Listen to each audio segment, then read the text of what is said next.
সংসারের সবথেকে বড় সুখ কি? কেউ বলবেন নিজের লক্ষ্য প্রাপ্ত করা, কেউ বলবেন ধন উপার্জন করা, কেউ বলবেন নিদ্রাই সবথেকে বড় সুখ, কেউ বলবেন রাজ্য লাভ করা, আবার কেউ বলবেন মাতার হাত থেকে খাবার খাওয়া, আদি ইত্যাদি। কিন্তু যদি সত্যি কথা বলি, এই সংসারের সবথেকে বড় সুখ হল সেবা করা। কখনো কাউকে সেবা করে দেখুন। এই সেবা দ্বারা অন্য কোনো মানুষের আশীর্বাদ লাভ করাতেই সুখ রয়েছে। আপনার সেবা ভাব দ্বারা যখন কোনো মানুষ নিজের অন্তরাত্মা থেকে আপনাকে আশীর্বাদ করে, তার থেকে বড় সুখ আর কিছুই নেই। কারণ প্রত্যেক মানুষের মধ্যে ঈশ্বর বাস করেন। নরের সেবাই হল নারায়ণের সেবা। নিষ্কাম সেবা করাই হল সব থেকে বড় সুখ। তাই নিজের অন্তরে সেবার এই ভাব জাগ্রত করুন। যে সুখের কথা আমি বলছি, সেই সুখ অনুভব করেই দেখুন। এই মন সুপ্রসন্ন হয়ে বলবে, রাধা রাধা। বাহ! পুষ্পের সুবাস আমার খুব ভালো লাগে। অত্যন্ত সুন্দর হয় এই পুষ্প। এইভাবে চারিদিকে পুষ্প দেখে মন আনন্দিত হয়ে ওঠে। এবার আপনারা ভেবে দেখুন, আমার চারিদিকে পুষ্প নয়, আগুন আছে। তাহলে কি হবে? আমার শরীর কি জ্বলে যাবে না? অবশ্যই জ্বলবে। শরীরকে কি আগুনের তাপ সহ্য করতে হবে না? অবশ্যই সহ্য করতে হবে। এটাই হলো প্রকৃতির নিয়ম। এই নিয়ম কিন্তু আমরা সবাই জানি, কিন্তু আমাদের মধ্যে বেশিরভাগ মানুষ এই বিভ্রান্তি নিয়ে বাঁচি যে এই যে প্রকৃতির নিয়ম, তা আমার ওপর প্রযোজ্য নয়।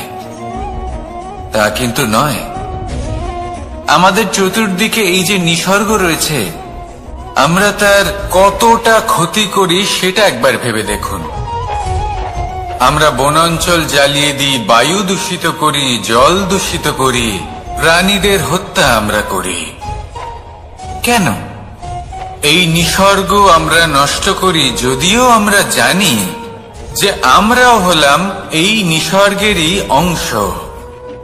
এবার দেখুন, শরীরের কোনো অংশে যদি আগুন ধরান, আস্তে আস্তে সমস্ত শরীরও জ্বলে যাবে।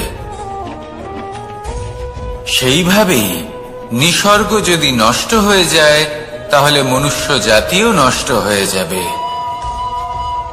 তাই এই যে নিসর্গ আপনি দেখছেন, এই পুষ্প, এই বৃক্ষ, বায়ু, জল, এদের সকলকে রক্ষা করুন, নষ্ট নয়। মনে রাখবেন, যদি নিসর্গ থাকে মানুষ থাকবে, যদি নিসর্গ থাকে তাহলেই জীবন থাকবে। আসুন আমার সাথে ভালোবেসে বলুন, রাধা রাধা। এই সংসারে সবাই বলেন, আমি অর্জুনের মতো হয়ে উঠতে চাই। সবাই চায় যে তারাও যেন অর্জুনের মতো গান্ডীব লাভ করে।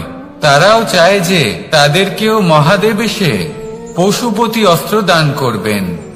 তারাও এটাই চায় মহাভারতের মতো মহাসংগ্রামে বিজয়ী হতে। কিন্তু সবাই ভুলে যান যে অর্জুন যা হতে পেরেছিলেন, সবকিছুই অর্জন করেছিলেন। যদি আপনিও অর্জুনের মতো গান্ডীব লাভ করতে চান, তবে আপনাকেও তার মতোই শ্রেষ্ঠ কাঠ নির্বাচন করতে হবে। সেই কর্ম আপনাকেই করতে হবে। তার প্রত্যঞ্চা যাতে তীব্র হয়, তার জন্য আপনাকে সর্বশ্রেষ্ঠ দড়ি খুঁজে বের করতে হবে। আপনার বাণ যাতে ঘাতক হয়, সেই জন্য আপনাকে নতুন নতুন ধাতু খুঁজে বের করতে হবে। সেই শিক্ষা আপনাকে লাভ করতে হবে, তবেই আপনার ইচ্ছে পূর্ণ হবে। অর্জুন হওয়া বড়ই সরল, যদি আপনি কিভাবে অর্জন করতে হয় তা জানেন। শুধুমাত্র স্বপ্ন দেখেন যারা, তারা কখনোই অর্জন করতে পারবেন না। কিন্তু যদি কেউ অজ্ঞাতবাস ভোগ করতে পারে, যদি কেউ লাক্ষাগৃহ থেকে পালিয়ে বাঁচতে পারে, যদি কেউ কঠোর তপস্যা করতে পারে, প্রতীক্ষা করতে পারে এবং পরিশ্রম করতে পারে, তাহলে সে অর্জুন অবশ্যই হয়ে উঠবে। যদি আপনি অর্জুন হয়ে উঠতে চান, তাহলে কর্ম করতে শিখুন আর আমার সাথে ভালোবেসে বলুন, রাধা রাধা। জীবন থাকলে লক্ষ্য অবশ্যই থাকবে। যদি লক্ষ্য থাকে, তার পথ অবশ্যই থাকবে। যদি পথ থাকে, তাহলে বাধা অবশ্যই থাকবে।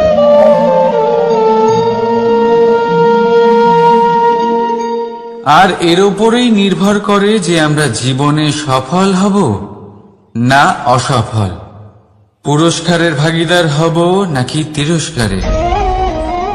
মনে করুন আপনাকে একটা কাজ করতে হবে, আপনাকে পর্বত আরোহণ করতে হবে, আর সেই পথের ঢাল আপনাকে একাধিকবার ফেলে দেবে। পাথর আপনাকে একাধিকবার আহত করবে।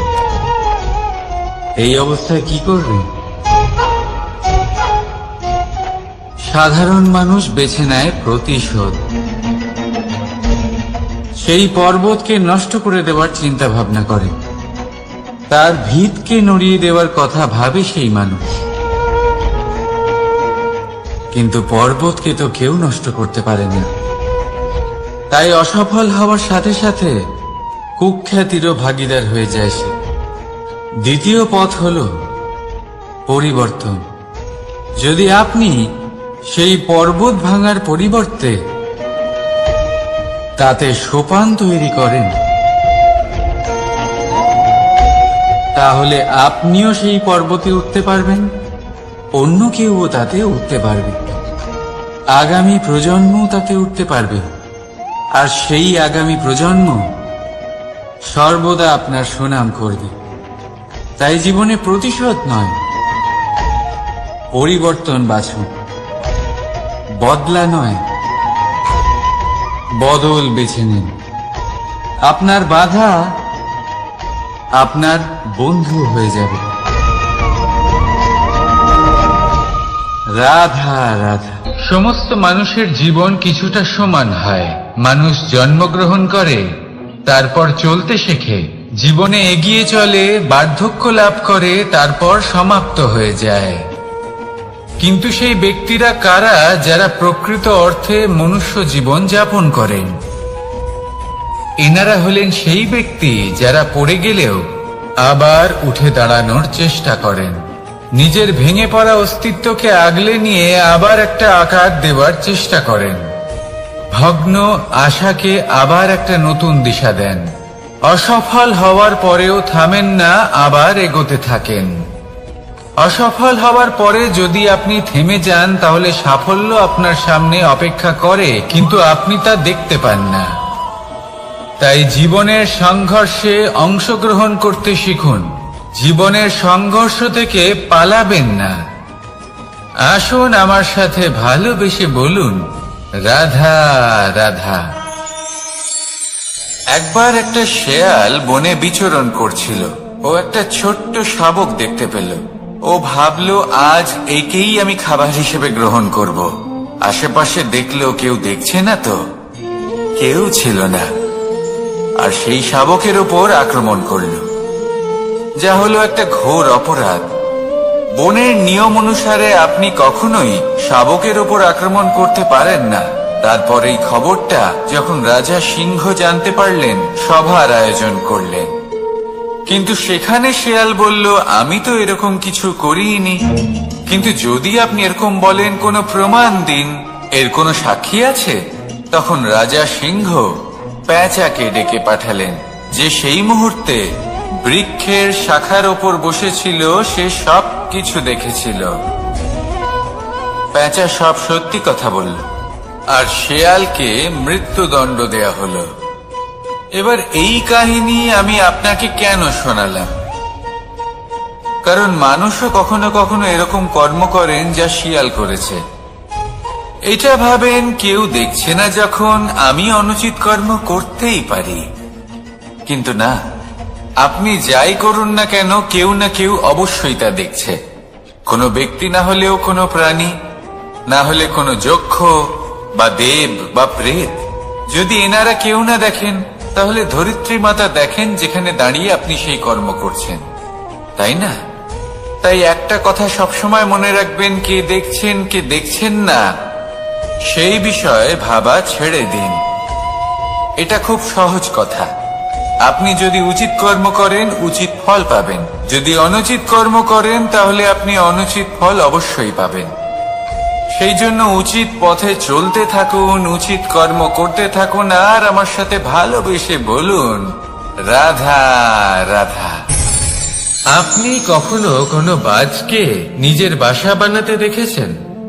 এই বাজ যখনই কোনো বাসা বানায় তখন উঁচু গাছের ডালে বা কোনো পর্বতের শিখরে বাসা বানায়, অনেক উচ্চতায়, আর সেখানে তার সন্তানও জন্মগ্রহণ করে। যখন এই সন্তানেরা জন্মায় তখন এই বাজ খুবই ভালোবেসে এবং খুব সাবধানে এদের পালন পোষণ করে। নিজের ঠোঁট দিয়ে তাদের ঠোঁটে খাবার পরিবেশন করে। কিন্তু যেই সেই সন্তানেরা হৃষ্টপুষ্ট হয়ে যায় এবং সেই কথা বাজ নিজে বুঝতে পেরে যায়, সেই বাজ নিজেই সেই বাসা ছিন্ন ভিন্ন করে দেয়। সেই সন্তান যাদের সবেমাত্র ডানা গজিয়েছে, কিভাবে উঠতে হয় তারা জানে না, সেই সন্তানগুলিকে উচ্চতা থেকে ঠেলে দেয়। সেই সন্তান প্রথমে ভয়ভীত হয়ে যায়। তারা সামনে মৃত্যুকে দেখতে পেয়ে ভয়ের কারণে তাদের ডানা ঝাপটাতে থাকে, আর সেই প্রক্রিয়াতেই সেই সন্তানগুলি উড়তে শুরু করে দেয়। এবার এই ঘটনায় আমরা কি শিক্ষা পেতে পারি? এটাই, যদি আপনি মাতা পিতা হন তাহলে নিজের সন্তানকে অবশ্যই স্নেহ করুন, কিন্তু তাদেরকে নিজের আঁচলের তলায় বেঁধে রাখবেন না। যদি আপনি চান আপনার সন্তান জীবনে উন্নতি করুক, তাহলে নিজের মুঠো থেকে তাদের স্বতন্ত্র করে দিন, এই সংসারে সংঘর্ষ করতে দিন। সেই সন্তান নিজেই বুঝতে পারবে যে জন্মের সময় পাওয়া ডানা কি করে ব্যবহার করতে হয়। আর আপনার চোখের সামনে আপনার সন্তান এই আকাশে উড়তে থাকবে। তাহলে আসুন আমার সাথে ভালোবেসে বলুন রাধা রাধা। সংসারে সবচেয়ে পবিত্র মানা হয় গঙ্গা জলকে। কখনো ভেবে দেখেছেন কেন? কারণ গঙ্গা জলের আবির্ভাব অত্যন্ত শুদ্ধ হয়, তার জন্ম শুদ্ধ হয়, যেখান থেকে তার শুরু সেটাই শুদ্ধ হয়। আর শুরুটা শুদ্ধ হওয়া অত্যন্ত আবশ্যক। আমাদের জীবনে সবই শুরু হয় আমাদের ভাবনা থেকে। নিজের ভাবনাকে শুদ্ধ রাখুন, কারণ এই ভাবনা থেকেই আবির্ভাব হয় শব্দের। আপনার শব্দ শুদ্ধ রাখুন, কারণ এই শব্দ দ্বারাই আপনার কাজ সম্পন্ন হয়। আপনার কাজ শুদ্ধ রাখুন, কারণ এই কাজ দ্বারাই তৈরি হবে আপনার স্বভাব। স্বভাব থেকেই তৈরি হয় আপনার অভ্যাস, আর অভ্যাস থেকে তৈরি হয় আপনার চরিত্র। আর এই চরিত্র সংসারের সমক্ষে এক আদর্শ হয়ে ওঠে। তাই ভাবনা থেকে আদর্শের এই যাত্রা শুভ তখনই হয়ে ওঠে যখন আপনার ভাবনা শুদ্ধ হয়। এই সংসারে, এই জীবনে নিজের ভাবনা শুভ রাখলে, শুদ্ধ করলে আপনার মন সুপ্রসন্ন হয়ে বলবে রাধা রাধা। মানুষ জন্মগ্রহণ করে, তার সাথে ভয়েরও জন্ম হয়। ছোটবেলা থেকেই আমাদের মনে কোনো না কোনো প্রকারের ভয় থেকেই যায়। কেউ এই বিষয়ে ভয় পায় যে তার কোনো বস্তু তার থেকে দূরে চলে যাবে। কেউ এই বিষয়ে ভয় পায় যে আমি নিজেকে হারিয়ে ফেলব। কেউ এই ভেবে ভয় পায় যে আমার প্রিয়জনেরা তারা যেন আমার থেকে দূরে না চলে যায়। কেউ এই ভেবে ভয় পায় যে আমরা যেন পথ না হারিয়ে ফেলি, আদি ইত্যাদি। কিন্তু সত্যি কথা বলতে ভেবে দেখুন, এই ভয় বাস্তবে কি? শুধুই একটা মনস্থিতি, আর কিছুই নয়। যা কিছু আপনি জীবনে পেয়েছেন তা একদিন আপনাকে হারাতে হবে। এই জীবন হলো আপনারই, কিন্তু তাও একদিন সমাপ্ত হবে। তাই ভয় পেয়ে কি লাভ? এই ভয় শুধু আপনাকে জীবন যাপন করা থেকে বাধা দিচ্ছে, আর কিচ্ছু নয়। পথ হারিয়ে ফেললেই বুঝতে পারবেন যে নতুন পথ কিভাবে বানাতে হয়। কিছু মানুষকে জীবন থেকে হারালে তবেই আপনি বুঝবেন যে আপনার আপনজনকে। এই ভয়ের কারণে ভীত হয়ে থাকবেন না। এই তারা নক্ষত্র অন্ধকারের অভাবে গুরুত্ব হারায়। শিবকেও মহাদেব হবার জন্য বিষ পান করতে হয়েছিল। প্রত্যেক পরিস্থিতি, প্রত্যেক সাফল্য আপনার পরীক্ষা নেবে। তাতে উত্তীর্ণ হওয়া হলো আপনার কর্ম। যখনই আপনি ভয় পাবেন বা সংকটের সম্মুখীন হবেন, তখন সাহসের সাথে তার সম্মুখীন হন। মনে রাখবেন, যে সম্মুখীন হতে জানে সাফল্য তার সাথে সবসময় থাকে। আসুন আর আমার সাথে ভালোবেসে বলুন, রাধা রাধা। আমাদের হাতটা দেখুন। এই হাতে 5টা আঙুল আছে, যা ভিন্ন ভিন্ন ধরনের। একরকম কেন নয়? কারণ হলো প্রত্যেকের নিজের নিজের গুরুত্ব আছে, নিজের নিজের মাহাত্ম্য আছে। এরা ভিন্ন, তাই একত্রিত হয়ে মুষ্টিবদ্ধ করা সম্ভব, যার দ্বারা আমরা আত্মরক্ষাও করতে পারি, আবার আক্রমণও করতে পারি। যদি 5টি আঙুল সমান হতো তাহলে মুষ্টিবদ্ধ হতে পারত না, নিজেদের মধ্যে বিভ্রান্তির সৃষ্টি করত। এবার এরকমই কিছু আমাদের সংসারেও হয়। আমাদের দেশ, যেখানে একটি ভূমির ওপর ভিন্ন ভিন্ন ধর্মের মানুষ বাস করেন, ভিন্ন ভিন্ন জাতি, ভিন্ন ধর্ম, ভিন্ন ভাষা। কিন্তু যদি আমরা এটা ভাবি যে কিভাবে এই দেশকে কল্যাণের পথে নিয়ে যাওয়া যায়, কিভাবে এর বিকাশ করা সম্ভব, তাহলে আমাদের একত্রিত হওয়া শিখতে হবে। যেইভাবে 5টা আঙুল একত্রিত হয়, মুষ্টিবদ্ধ হয়, সেইভাবেই আপনার যে ভাষাই হোক, যে ধর্মই হোক, যে জাতি হোক না কেন, ঠিক আছে, আবশ্যক হলো আপনার নিজের কর্মভূমির সাথে, আপনার ধরিত্রীর সাথে যুক্ত থাকা, সাথে থাকা। তবেই দেশের উন্নয়ন সম্ভব, তবেই এই দেশ স্বতন্ত্র থাকবে, সফল হবে, আর এই মন প্রসন্ন হয়ে বলবে, রাধা রাধা। মাকড়সারা ভীষণ পরিশ্রম করে এটা তৈরি করে। নিজের শরীরের রস দিয়ে এই জাল বনে। আপনি কি এটার উদ্দেশ্য জানেন? আসলে মাকড়সা এই জালে ছোট কীটপতঙ্গ ধরে তাদেরকে খাদ্যরূপে গ্রহণ করে। কিন্তু আপনি কি এই কথা জানেন যে একদিন মাকড়সা নিজেই নিজের জালে জড়িয়ে মৃত্যুবরণ করে থাকে? বলুন, কি করেন আপনি এই জাল দেখতে পেলে? দেখতে পেলেই মুছে ফেলেন এর অস্তিত্ব, তাই না? তেমনি অন্যদিকে পাখির বাসা। পাখিরাও ভীষণ পরিশ্রম করে এটা তৈরি করে।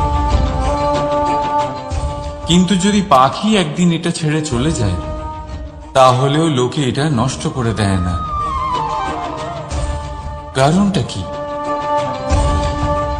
এর কারণ হলো এর নির্মাণ জীবন সঞ্চারের জন্য করা হয়েছিল, নষ্ট করার জন্য নয়।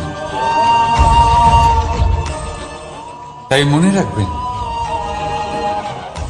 জীবনে আপনার পরিশ্রম যতই বেশি হোক না কেন, যদি আপনার লক্ষ্য শুভ না হয়, তাহলে আপনারও বিনাশ নিশ্চিত। তাই সৃজন করতেই থাকুন আর মুগ্ধ হয়ে বলুন, রাধা রাধা।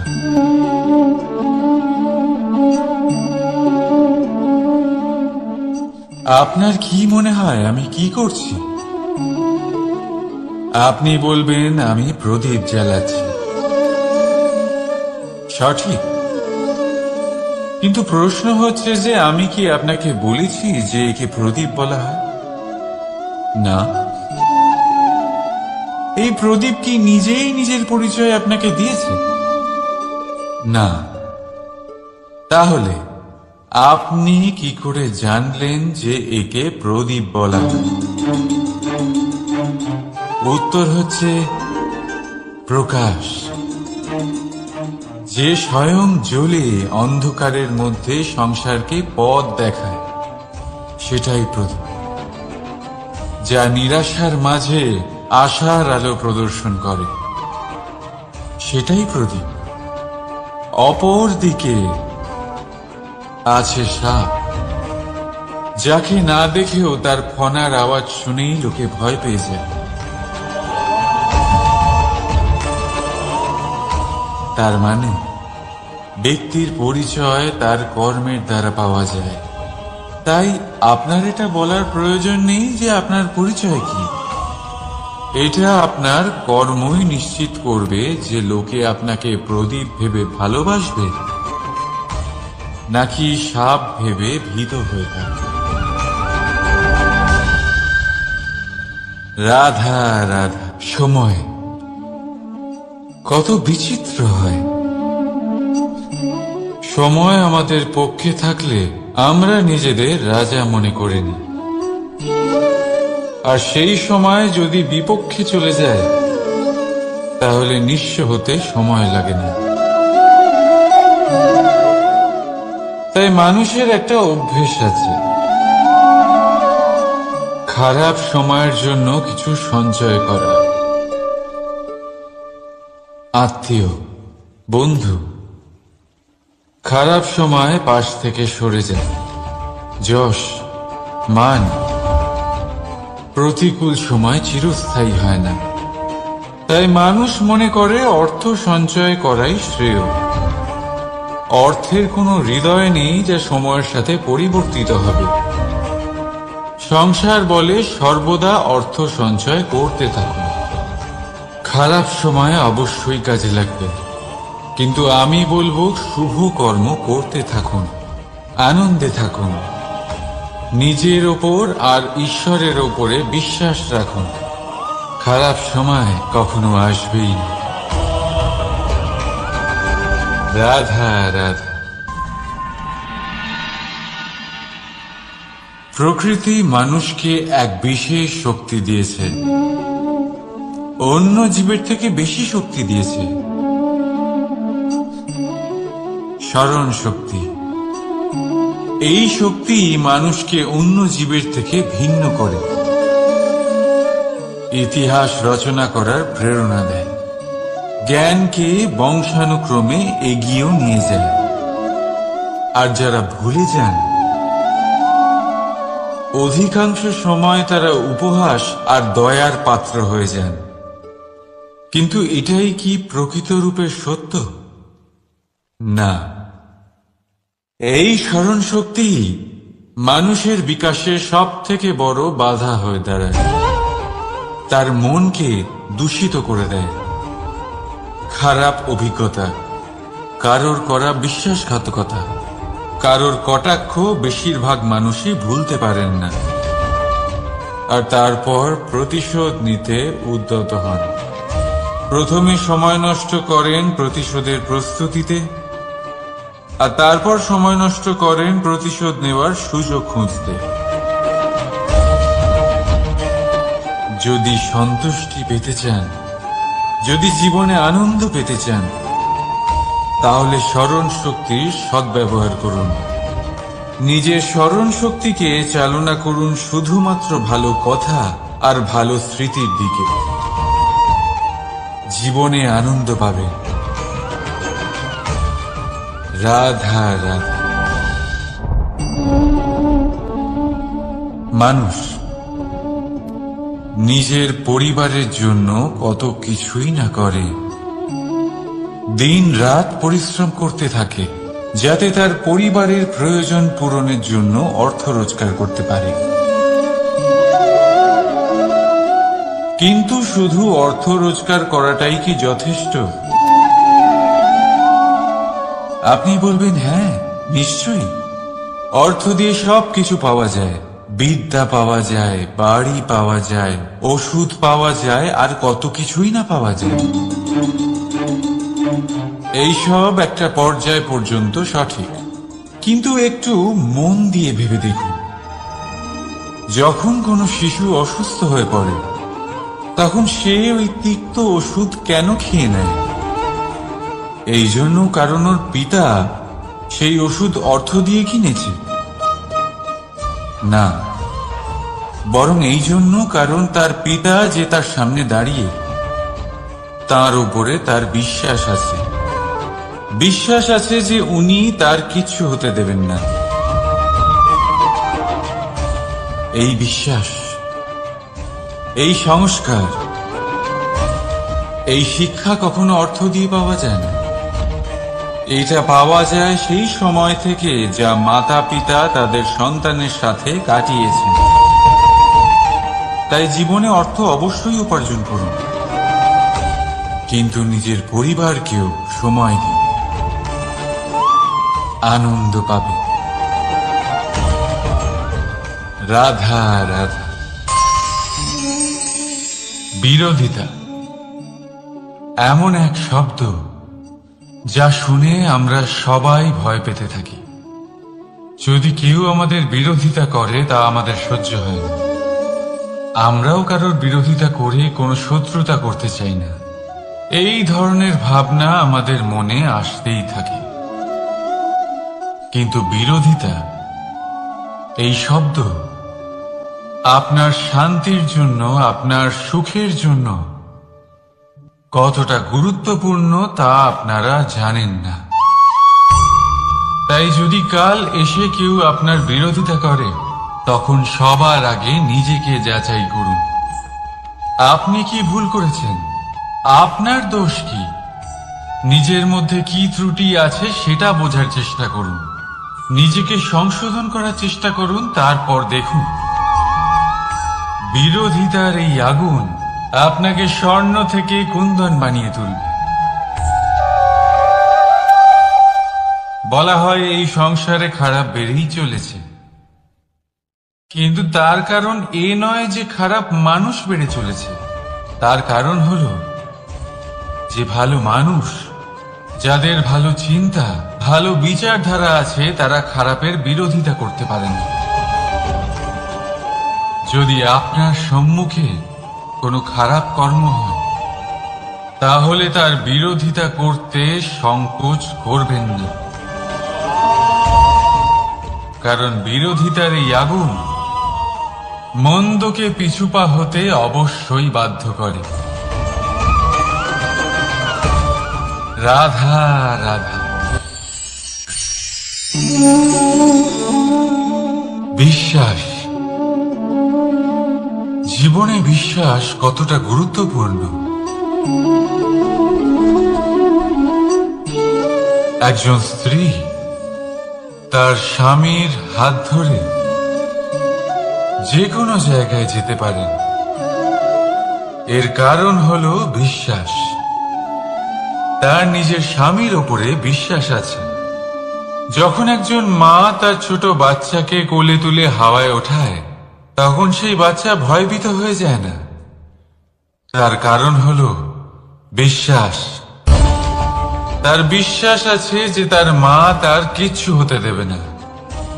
এক বৈদ্যের দেওয়া ঔষধ সন্তান কিছু না বুঝে শুনেই খেয়ে ফেলে।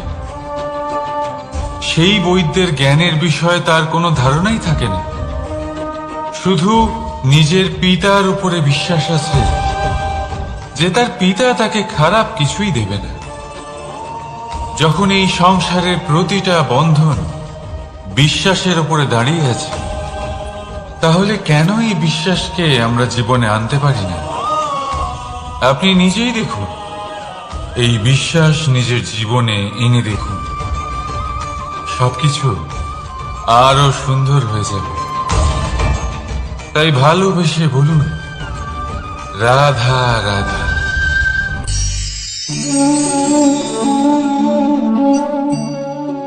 অহংকার, এই শব্দটা সবাই শুনেছেন।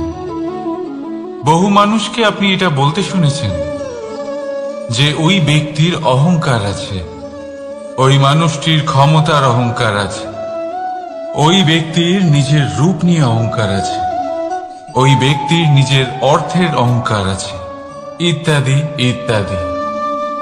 কিন্তু এই অহংকার, এর অস্তিত্ব হয় কি করে? এবারে একবার এই হাতটা দেখুন। যদি এই হাতের 5 আঙ্গুল উঠে দাঁড়ায়, আশীর্বাদ।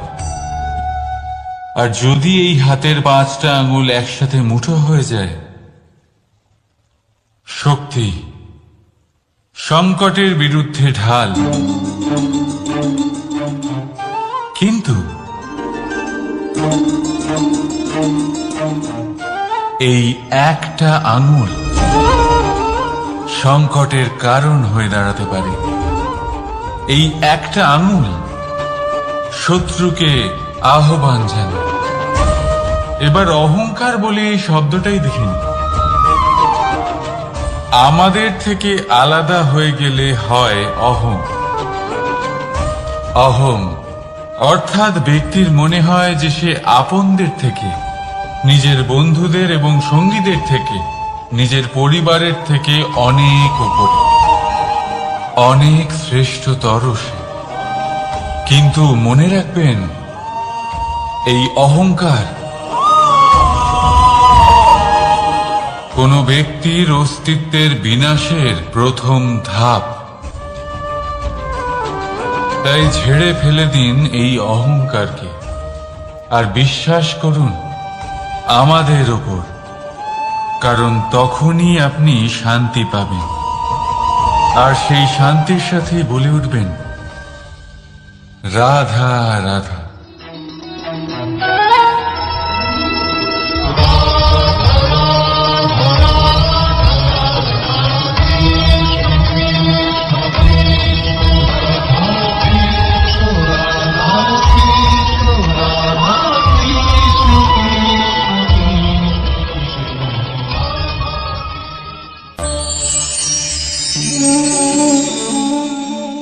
সাফল্য। যদি আপনাকে জীবনে সাফল্য পেতে হয়, তাহলে আপনি একাধিক মানুষ পাবেন যারা একাধিক উপায় বলবে আপনাকে সাফল্য পাওয়ার। দীর্ঘ সময় ধরে পরিশ্রম, চেষ্টা, নির্ধারণ, নিষ্ঠা, এই বিষয়ে ভাষণ দিতে থাকবেন। একাধিক রকমের উদাহরণ আপনার সামনে তুলে ধরবেন।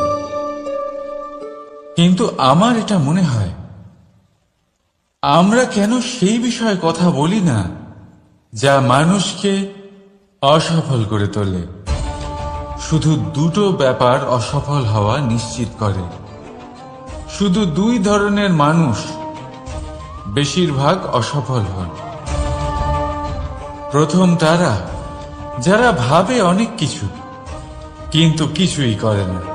আর দ্বিতীয় তারা যারা অনেক কিছু করতে থাকে কিন্তু ভাবনা চিন্তা না করে। ভাবনা আর কর্ম, এদের মাঝে সামঞ্জস্য রাখা খুব জরুরি। যদি এটা থাকে, তাহলে জীবনে কখনো অসফল হবেন না। রাধা রাধা। আপনি অনেককে এই কথা নিশ্চয়ই বলতে শুনেছেন, এই ব্যক্তির দৃষ্টিতে দম্ভ আছে, এই ব্যক্তির চোখের উপর অহংকারের পর্দা পড়ে আছে, ইত্যাদি ইত্যাদি। চলুন আমি আপনাকে একটা প্রশ্ন করছি। আপনি দেখেন কি দিয়ে? দৃষ্টি দিয়ে নাকি দৃষ্টিভঙ্গির সাহায্যে? ভাবুন।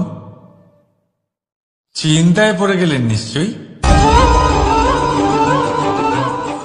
দৃষ্টি যে কোনো বস্তুর বা যে কোনো মানুষের শুধু বাইরের রূপটা দেখায়, যেখানে দৃষ্টিভঙ্গি আপনাকে সোজা আসল পরিচয়ের সাথে সাক্ষাৎ করে। উদাহরণ হিসেবে চন্দ্র। চন্দ্র আমরা সবাই দেখেছি। বহু মানুষ আছেন যাদের চন্দ্র অত্যন্ত সুন্দর লাগে। আবার কিছু মানুষ এমনও আছেন যারা এই চন্দ্রের মধ্যেই দাগ খুঁজে বার করেন। এই হলো দৃষ্টিভঙ্গি। যদি নিজের দৃষ্টিভঙ্গিতে প্রেম রাখেন, ভালোবাসা রাখেন, সম্ভ্রম রাখেন, তাহলে তার বদলে আপনিও প্রেম আর সম্মান অবশ্যই পাবেন। এবারে দেখুন, যে জল দিয়ে ঈশ্বরের মূর্তি ধোয়া হয় তাকে চরণামৃত বলা হয়। এটার কারণ দৃষ্টিভঙ্গি। এখন আপনি পাথরকে ভগবান ভেবে পুজো করবেন, নাকি ভগবানকে পাথর ভেবে পরিত্যাগ করবেন? সিদ্ধান্ত আপনার, কিন্তু এই সিদ্ধান্ত নির্ভর করে আপনার দৃষ্টিভঙ্গির ওপর। তাই নিজের দৃষ্টিভঙ্গি শুভ রাখুন, নিজের দৃষ্টিভঙ্গিতে ভালোবাসা রাখুন, আর আনন্দে বলুন রাধা রাধা। বড় বড় রাজমহলের বড় বড় ইমারতের চূড়া কত সুন্দর হয়,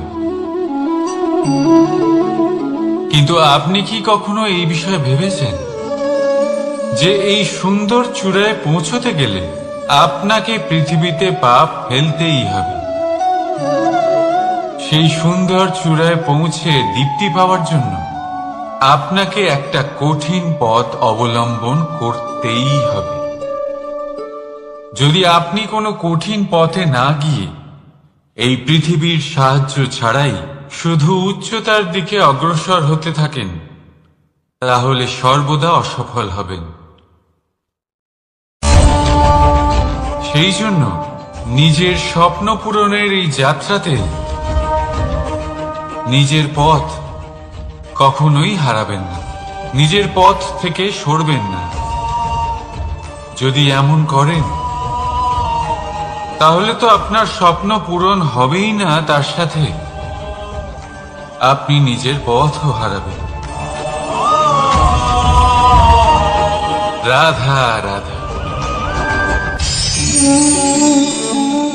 কৌতুক অর্থাৎ হাসি, এটা জীবনে কতটা গুরুত্বপূর্ণ। আমরা সর্বদাই হাসতে চাই, আমরা সর্বদা অন্যের মুখে এই হাসি দেখতে চাই। কিন্তু এই কৌতুক অনেক প্রকারের হয়।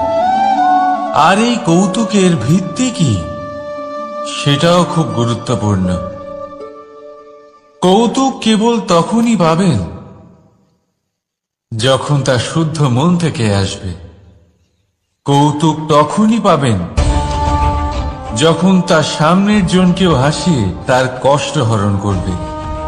এবারে যদি কৌতুক হিংসার থেকে বেরোয়,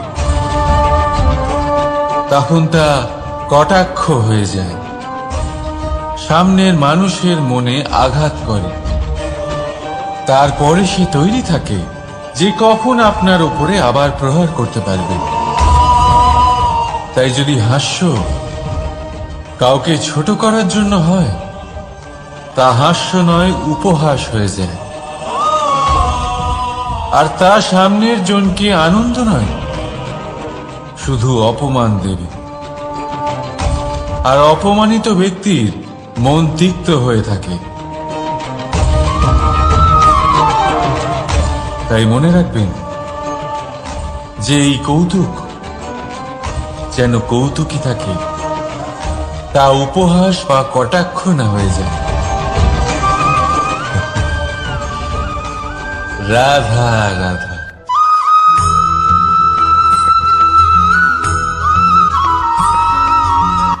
কর্ম এবং ফল দেখতে গেলে এই সমস্ত ব্রহ্মাণ্ড এই দুইয়ের মাঝেই স্থির হয়ে আছে।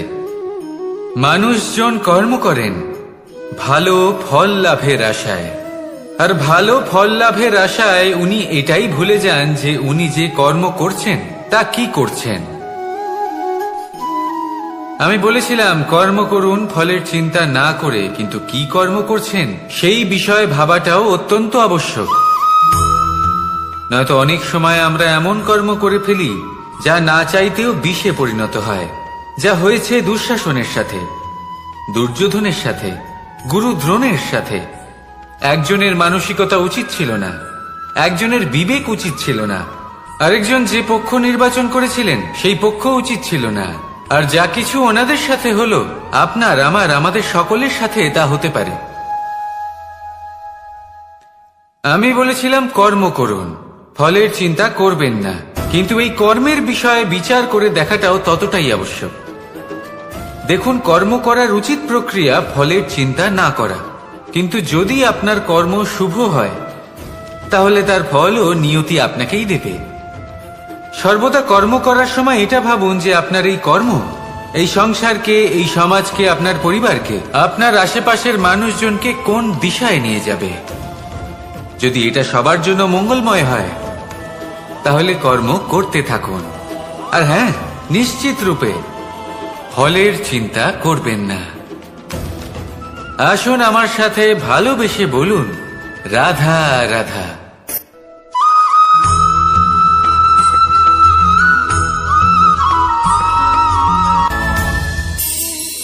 এই সংসারে এমন কোনো পর্বত নেই যা এতটাই উঁচু যে মানুষ তার শিখরে পৌঁছতে পারবে না, তাকে অতিক্রম করতে পারবে না। এই সংসারে এমন কোনো সাগর নেই যা কিনা এতটাই গভীর যেখানে মানুষ তার তলদেশে পৌঁছে ফিরে আসতে পারবে না।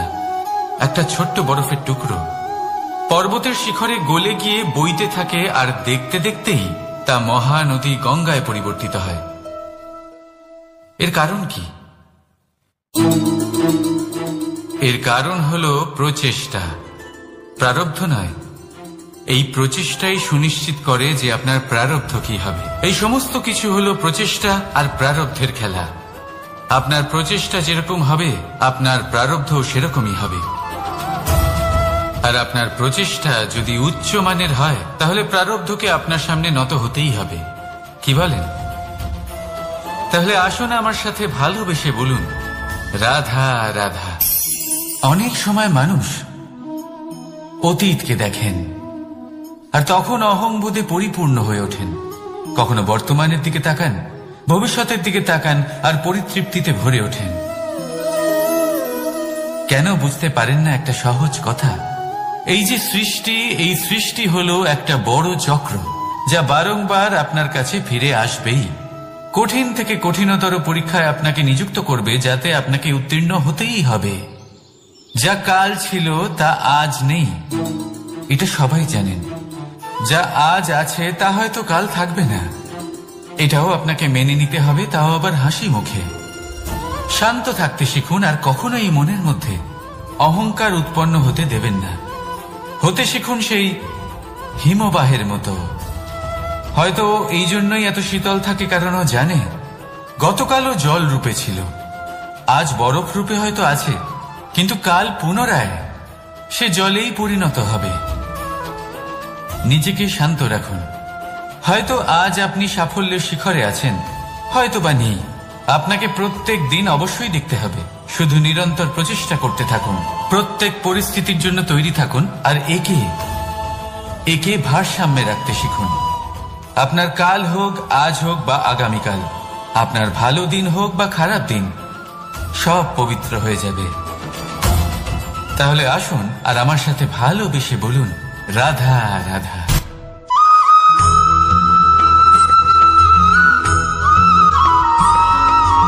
প্রতিশোধ অথবা কাউকে দুঃখ দেওয়ার ভাবনা। যদি এটা আপনার মনে থাকে তাহলে আপনি নিজের মনেই যন্ত্রণার একটা বিশাল বৃক্ষ রোপণ করছেন, এটা মনে রাখবেন। কারণ কাউকে দুঃখ দেবার এই ভাবনা, এটা হলো সেই বীজ যা আপনার মনেই পতিত হবে, আপনার মনেই অঙ্কুরিত হবে, আর আপনার মনেই একটা বিশাল বৃক্ষরূপে বেড়ে উঠবে। জীবন আপনার, কর্ম আপনার, কাউকে দুঃখ দেবার ভাবনা আপনার ছিল, এই বৃক্ষ হলো আপনার, তাই এর ফলও আপনিই পাবেন, যা গ্রহণও আপনাকেই করতে হবে।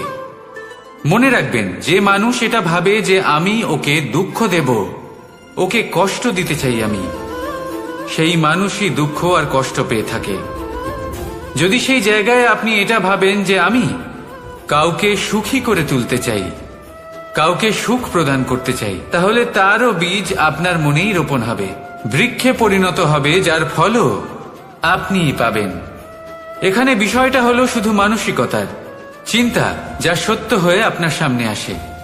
তাহলে এই মানসিকতা শুভ করুন, সবার জন্য মঙ্গল কামনা করুন।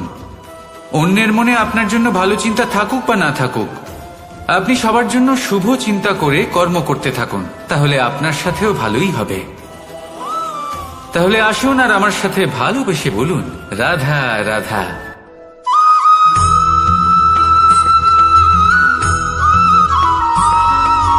দোল উৎসবে এই সমগ্র সংসার রং নিয়ে খেলা করে, কিন্তু এই রঙের সারমর্ম এই সংসার কি জানে? কখনো দেখেছেন একটা চিন্তিত মুখ শুধুমাত্র রঙের স্পর্শ পেয়ে আনন্দিত হয়ে ওঠে? দোলে আমরা কি করি? পুরাতনকে ত্যাগ করি আর নতুনকে স্বাগত জানাই। শিশিরকে বিদায় জানিয়ে এক সুন্দর, এক নতুন ঋতুকে আগমন জানাই। দুশ্চিন্তা দূর করে আসার নতুন রঙে রঙিন হয়ে ওঠা, নিজেকে আনন্দিত করা, এটাই তো হলো দোল। এবার দোলের একটা ব্যাপার আছে, দুটো রঙে একসাথে রঙিন হওয়া যায় না। একটা রং উঠলে তবেই আরেকটা রং লাগা সম্ভব।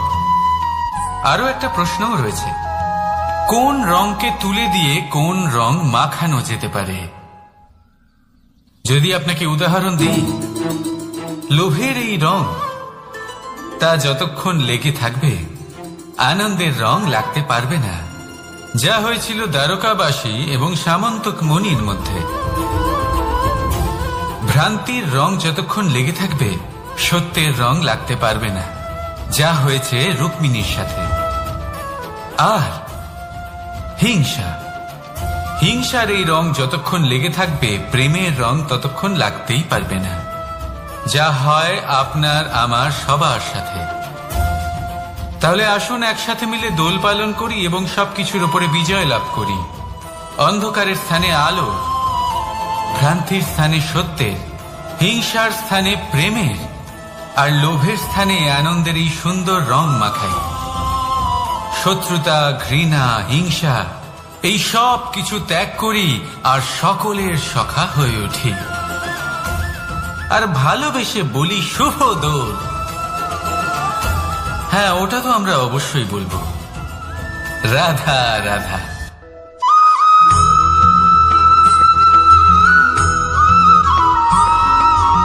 কখনো কখনো মানুষ মনে করেন যে সে নিজেই সব থেকে বেশি শক্তিশালী, তিনি হলেন জ্ঞানী।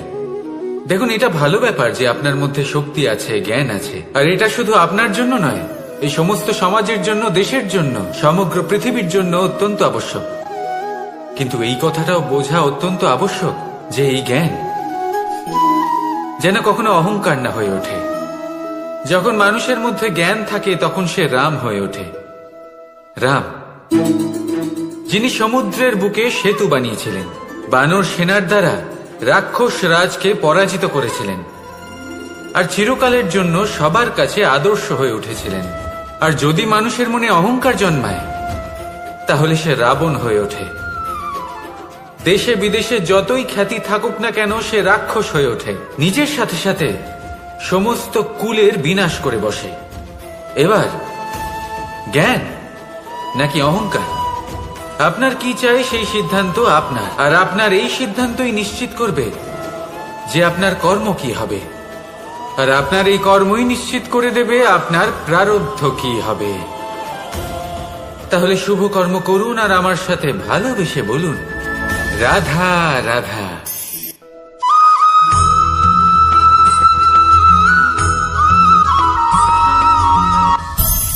সংসারে অনেক সময় এরকম হয় যে আমরা খুব সমস্যায় থাকি, খুব বিপদের মধ্যে থাকি, আর সেই সমস্ত মানুষ যারা আমাদের কাছের মানুষ, আমাদের আপনজন, তারা আমাদের ত্যাগ করে চলে যান। আমরা এই সময় দুঃখ পাই, নিরাশ হয়ে পড়ি এবং একা একাই সেই সমস্যাকেও কাটিয়ে উঠি। এবার পরিস্থিতি যেমন খুশি হোক না কেন, সেই সব মানুষ যারা এমন সময় আপনাকে ত্যাগ করেছেন তাদের প্রতি ক্রুদ্ধ হওয়া, অভিমান করা, এটা অনুচিত। আমি বলবো তাদের প্রতি কৃতজ্ঞ থাকুন। আমি বলবো তাদের ধন্যবাদ জানান যে তারা এমন সময় আপনার সঙ্গ ত্যাগ করেছেন যখন আপনার তাদের সব থেকে বেশি প্রয়োজন ছিল। কারণ দেখুন, হয় তাদের বিশ্বাস ছিল যে আপনি নিজেই এই বিপদ থেকে বেরিয়ে আসতে পারবেন, বা তাদের ত্যাগ করার জন্য আপনি নিজের উৎসাহ বাড়িয়ে তুললেন, আপনি নিজের শক্তি বাড়ালেন এবং নিজে সেই সমস্যা থেকে বেরিয়ে আসলেন। নিজের খারাপ সময়কে আপনি নিজেই ভালো সময় করে তুললেন। শেষ পর্যন্ত আপনি আরো শক্তিশালী হয়ে উঠলেন, আরো শ্রেষ্ঠ হয়ে উঠলেন। আর এটাই তো আপনার বিজয়, যার কারণ হলো তাদের আপনাকে ত্যাগ করা। তাহলে তাদের ধন্যবাদ জানান আর আমার সাথে ভালোবেসে বলুন, রাধা রাধা।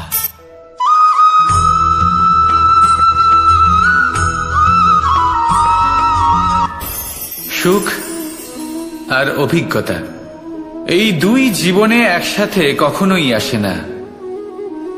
মনে রাখবেন, যেখানে সুখ থাকে সেখানে অভিজ্ঞতা থাকে না। আর যখন এই সুখ আমাদের জীবন থেকে দূরে চলে যায়, তখন আমাদের জীবনে আসে এই অভিজ্ঞতা। পরমাত্মা, প্রকৃতি, নিয়তি এই অভিজ্ঞতাকে আমাদের জীবনে পাঠান যাতে আমরা একটা অত্যন্ত গুরুত্বপূর্ণ শিক্ষা, একটা জ্ঞান প্রাপ্ত করতে পারি। এই অভিজ্ঞতা আমাদের শেখায় যে অতীতে এমন কি হয়েছিল যা আমাদের করা উচিত হয়নি। আমাদের শেখায় ভবিষ্যতে এমন কি আছে যা আমাদের করা উচিত আর কি করা উচিত নয়।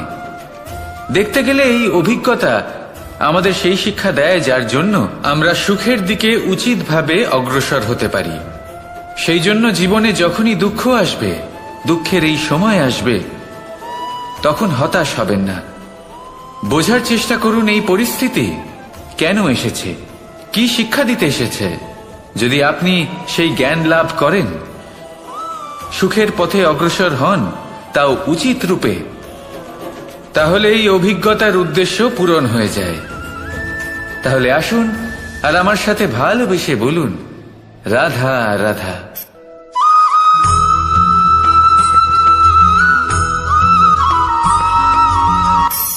ধন, ধন হলো কারোর জন্য মোহ, আবার কারোর জন্য মায়া, কারোর জন্য হয়তো ভাগ্য, আবার কারোর জন্য কর্মের পারিশ্রমিক। দেখতে গেলে এই ধন হয়তো সবার জন্যই অত্যন্ত প্রয়োজনীয় হয়ে থাকে। সেই জন্যই তো মানুষ নিজের সমস্ত জীবন অতিবাহিত করেন এই ধন অর্জন করার জন্য। অনেক মানুষ এমনও হয় যাদের সমস্ত জীবন এই ধন অর্জন করতেই কেটে যায়। প্রত্যেক মানুষই চেষ্টা করেন যেন তিনি ধনী হন, যত সম্ভব বেশি ধন অর্জন করতে পারেন, সম্পন্ন থাকতে পারেন। আর তা হবে নাই বা কেন? কারণ এটাই হলো এমন এক বস্তু যা আদান প্রদান এমন নানান কাজে আসে। চেষ্টা তো সব মানুষই করেন, ধন অর্জন সব মানুষ করতে পারেন না। কারণ হলো এটাই যে মানুষ ভাবেন যে তার কাছে কিছু ধন এলে তারপর তিনি কিছু করে দেখাবেন, আর ধন ভাবে যদি এই মানুষ কিছু করে দেখান তাহলে আমি তার কাছে আসব। সেই জন্য কিছু করে দেখান, এমন শ্রেষ্ঠ কাজ করে দেখান যাতে ধন নিজেই আপনার কাছে ছুটে আসে। যদি আপনি ধন লাভের আশায় ছোটেন তাহলে আপনি নিজের সন্তোষ ভাব হারিয়ে ফেলবেন। কিন্তু এই সম্পত্তি যদি আপনার কাছে ছুটে আসে তাহলে আপনাকে মহান বলা হবে। সেই জন্য কাজ করুন, শ্রেষ্ঠ কাজ করে দেখান, দেখবেন এই ধন ফলস্বরূপ আপনার কাছে আসবেই আসবে। তাহলে আসুন আমার সাথে ভালোবেসে বলুন, রাধা রাধা।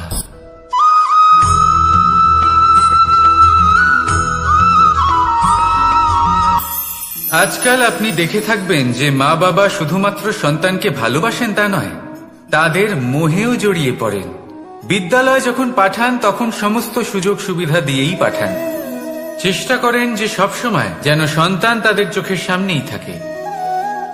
কিন্তু ভুলে যান এক অত্যন্ত গুরুত্বপূর্ণ কথা, যে সন্তানকে এক নতুন দৃষ্টিভঙ্গি দেওয়াই হলো ওনাদের কর্তব্য।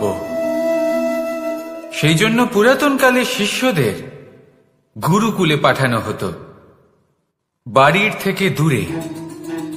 কারণ বাড়ি ছেড়ে যাওয়া এক সন্তানের জন্য, এক শিষ্যের জন্য অত্যন্ত শুভ লক্ষণ হয়।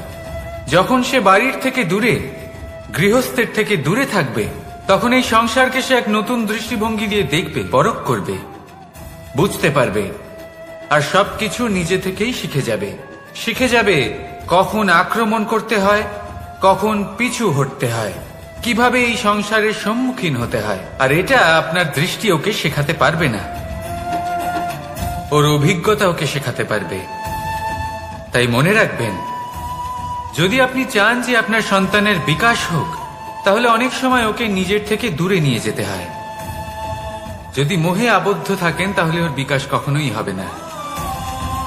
তাহলে আসুন আমার সাথে ভালোবেসে বলুন, রাধা রাধা।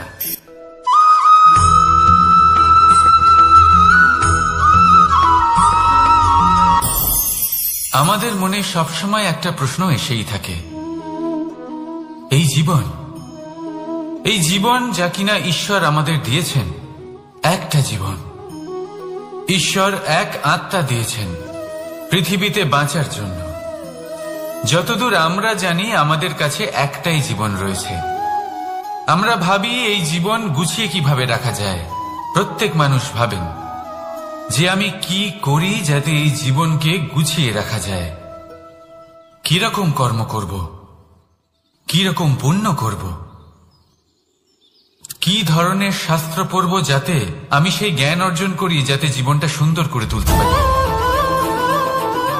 আমাদের সমগ্র জীবন কেটে যায় এই প্রশ্নের উত্তর খুঁজতে, সেই শাস্ত্র অধ্যয়ন করতে। এমন অনেক মানুষ তাও বুঝতে পারেন না। আসুন আজ আমি আপনাকে একটা সহজ কথা বলি, যার দ্বারা আপনি নিজের জীবন সুন্দর করবেন।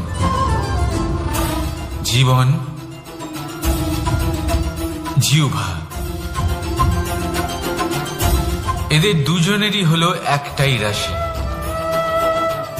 জিহ্বা অর্থাৎ আপনার কথা, এই কথাকে সংযত রাখুন, একে সুন্দর করে তুলুন, মধুর কথা বলুন, যতটা সম্ভব একে নিয়ন্ত্রণে রাখুন। আপনার জীবন সুন্দর হয়ে উঠবে। কারণ এই শব্দ হয় অত্যন্ত শক্তিশালী।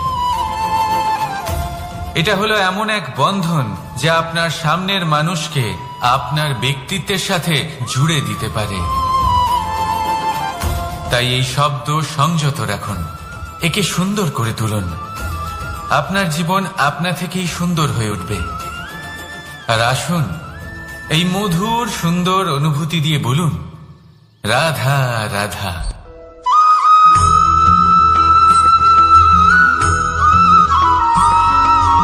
সমস্যা, কঠিন সময়, সংকট, বিপদ কার জীবনে নেই? প্রত্যেকের জীবনে আছে। কিন্তু আমাকে একটা কথা বলুন, যদি নৌকায় ঢেউকে ভয় পেতে শুরু করে তাহলে সাগর পার করবে কে? কখনো কোনো ছোট্ট পিঁপড়েকে দেখেছেন যে আকারে হয়তো ছোট হতে পারে কিন্তু বড় শিক্ষা দিয়ে যায়? কিন্তু আমরা শিখিই না। এবার দেখুন একটা পিঁপড়েকে যে ভোজনের খোঁজে বাইরে বের হয়, একটা ছোট্ট দানা তুলে নেয়। ছোট দানা তোলে কারণ তার থেকে বেশি সে তুলতেই পারবে না। সে দানা নিয়ে চলতে শুরু করে, কোনো দেওয়ালে উঠে পড়ে, আবার পড়েও যায়। সেই দানা দূরে কোথাও একটা পড়ে যায়, তা আবার খোঁজে, তুলে নেয়, আবার চলতে থাকে। পড়ে যায় আবার ওঠে, পড়ে যায় আবার ওঠে। সেই দানাটা রেখে দেয়, আবার বেরিয়ে পড়ে ভোজনের খোঁজে। পরিশ্রম করতে থাকে কিন্তু হার মানে না। এই শিক্ষাই তো আমাদের প্রাপ্ত করতে হবে। নিরন্তর পরিশ্রম আর নির্ভীক হয়ে কর্ম করে যেতে হবে।